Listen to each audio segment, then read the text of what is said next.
3 million documents, unspeakable crimes, over 24 powerful men, CEOs, government officials, royalty already resigning in disgrace worldwide.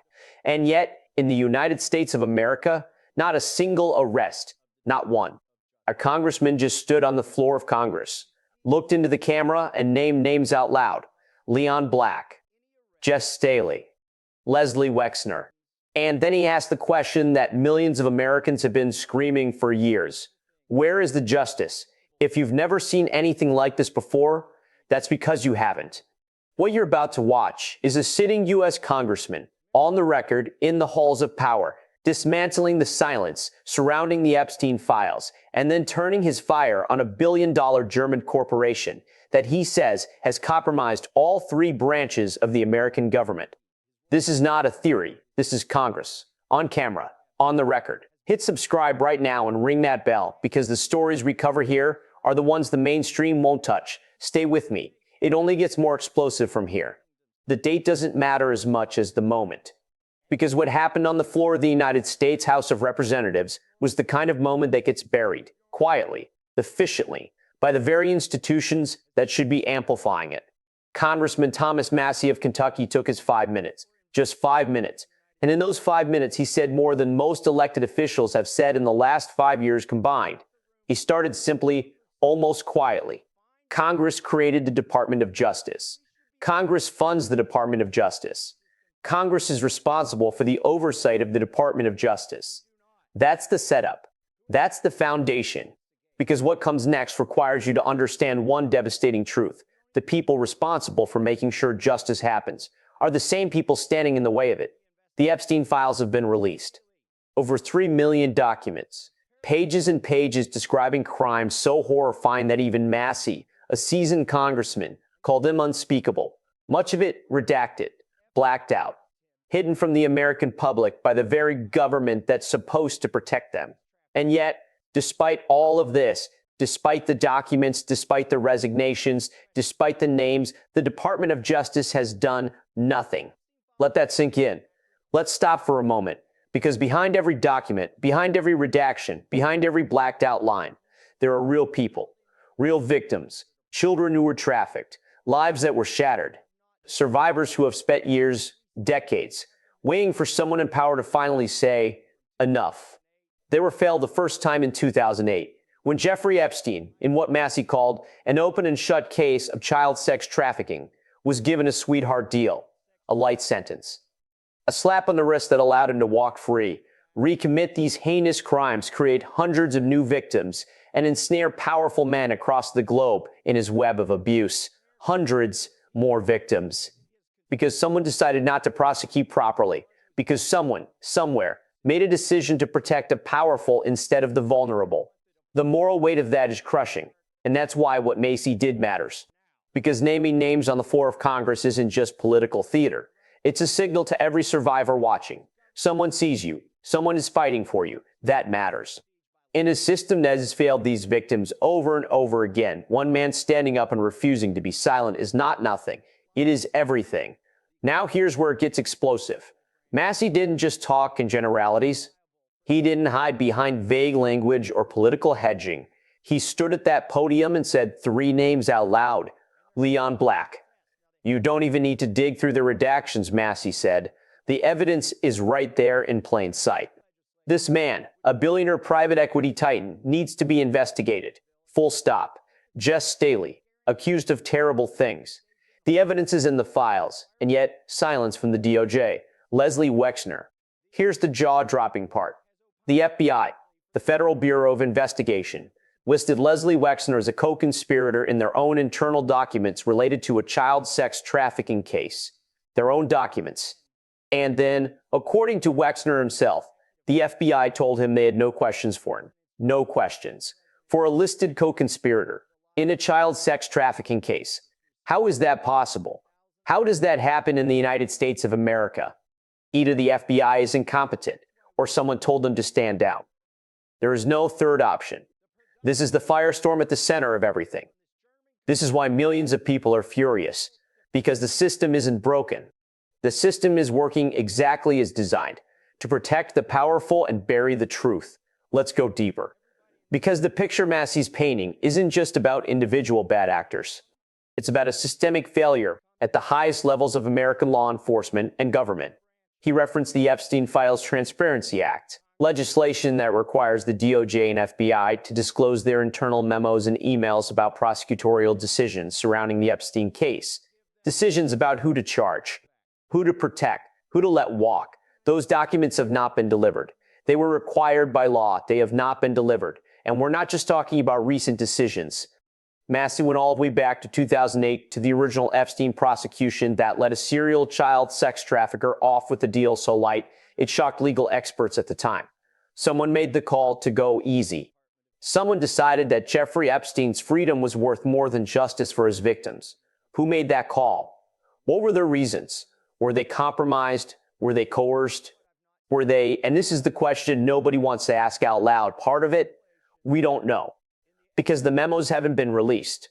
The emails haven't been released. The internal communications that would explain one of the most consequential prosecutorial failures in American history, hidden. Meanwhile, on the international stage, accountability is moving forward. Prince Andrew, the Duke of York, stripped of his royal titles because of his Epstein connections. Arrested. Peter Mandelson, former UK ambassador to the United States, resigned from the House of Lords in disgrace. Arrested. Former Norwegian Prime Minister Torbjorn Jagland, charged. Other countries are acting. Other governments are moving. And the United States, the country where much of this happened, the country with 3 million documents worth of evidence, is doing nothing. Nothing. And what does our FBI director do while all of this is happening? Massie told us.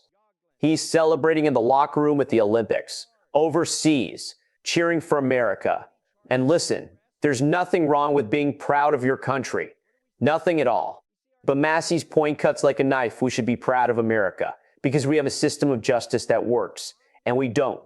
That image, the FBI director celebrating abroad while survivors of Epstein's crimes wait for justice at home, is devastating. It's the perfect symbol of everything that is wrong. The people in charge of accountability are focused on optics, on photo opportunities, on appearing strong and proud, while the actual work of justice sits undone. That's not leadership. That's a performance. And Americans are tired of the performance. The silence from the DOJ isn't accidental. The missing memos aren't misplaced. When a government agency is legally required to hand over documents and simply doesn't, that's not bureaucratic delay. That's a choice. That's a decision. And that decision tells you everything you need to know about who the system is actually protecting. But Massie wasn't done.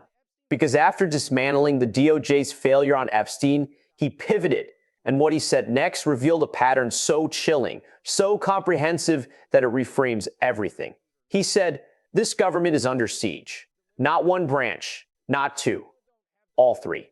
The executive, the legislative, the judicial, all of them, he argued, are being systematically compromised by corporate money and lobbying power. The target this time, Bayer, a German pharmaceutical and chemical giant. The maker of Roundup, the herbicide that juries across America have found cause cancer in thousands of people.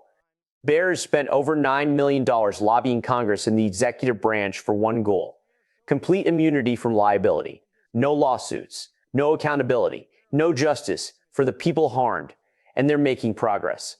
State legislatures are being pressured. The Attorney General has argued in front of the Supreme Court in Bayer's favor. And then the detail that should make every American's blood run cold. An executive order has declared the production of Bayer's chemical a national defense priority. Why? Massie says the answer is money and connections.